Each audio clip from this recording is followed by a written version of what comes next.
তার খাতা দেখি নেকো দেখা যায় গত মাসে বিল হয়েছে 400, এই মাসে বলছে 1000 টাকা।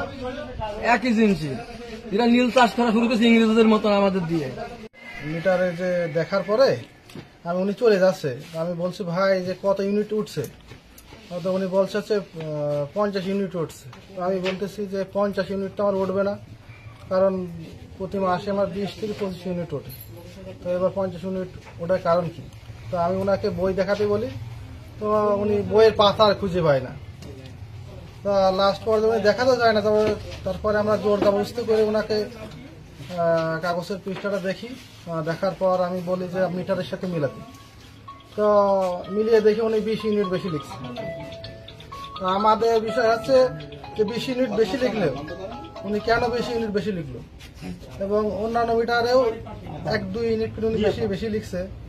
আমরা চাই যে মানুষের এইরকম সমস্যাগুলো না হোক। ভুলগুলো করে তারা ভুল করে, আর সমাধান করতে মনে করেন যাওয়া লাগে হাতি কাছে বা আপনার জোন অফিসে বলেন, সেখানে যে তো বিভ্রান্ত সৃষ্টি হয়। সেখানে এখান দাম হতে গেলে বলে হাতি কাটায় গেলে দাম তো এই সমস্যার সমাধান কবে হবে বা এর থেকে আমরা মুক্তি চাই, এতে অনাকাঙ্ক্ষিত ভুলগুলো যাতে না হয় আমরা সেটা হ্যাঁ উপর মহলের কাছে আমরা এর একটা দৃষ্টান্ত বিচার চাই যাতে ভুলগুলো না হয়। মেসেঞ্জার চুয়াডাঙ্গা জোন অফিসে কর্মরত আছি। আমি হিসেব নম্বর 907 রিডিং দামুর হয়ে রিডিং করতে আসছি।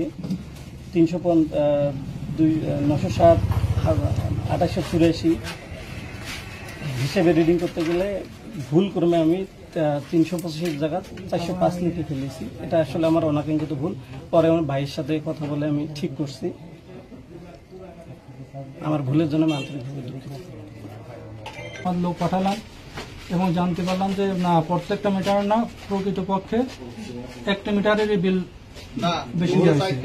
অন্যান্য মিটারের হয়তো 1 ইউনিট হয়তো বেশি বা 1 ইউনিট কম বা 2 ইউনিট বেশি 2 ইউনিট কম এরকম, কিন্তু মূল হলো একটা মিটারের কম বেশি হয়েছে। পরে আমি ওনাকে বললাম যে ভুল করছে কোনো কথা, আমার মনে ভুলে এটা হয়ে গেছে আর কি।